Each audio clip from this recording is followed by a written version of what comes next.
خب سلام عرض کردم دوستان. امروز میخوایم در مورد یکی از پرفروش‌ترین فرهای مجموعه آریا به نام آریا یا اصطلاحاً بهش میگن کوکرایت صحبت کنیم.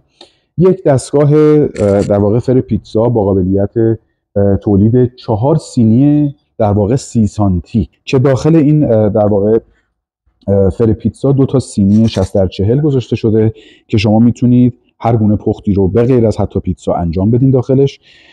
میتونید اینها رو در بیارید، جاش سنگ‌های نسوز بذارین، آجرهای نسوز بذارین. در مورد پنل این دستگاه باید بهتون بگم خب پنل به روز رسانی شده. یک دما دارید شما اینجا که اینجا در LCD تون بهتون نشون میده دما رو.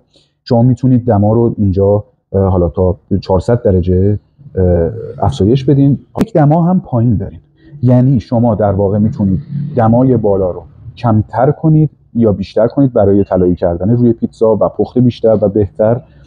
و این زیر هم در واقع یک دمای دیگه هست برای از کف، یعنی شما یه گرمایش از بالا دارین، یه گرمایش از کف دارین. یه دونه سیستم دیجیتال تایمر هم اینجا دارین. نسبت به محصول و متریالی که استفاده میکنید میتونید تایمر اینو مشخص کنید و بهتون بازر بده که این بازر اینجا خودشو مشخص میکنه.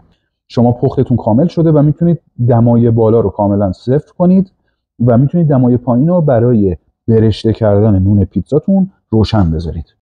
و یک سیستم جالب دیگه هم که داره این دستگاه اینه که شما در واقع از طریق این در واقع قربیلک میتونید تمامی گازها و دما رو از خروجی بالایی دستگاه خارج کنید و تا موقعی که این قربیلک رو نکشیدین دما حالا بوی اون محصول توی سیستم میمونه. به محض کشیدن هم دما هم بو از این در واقع اگزاز خارج میشه.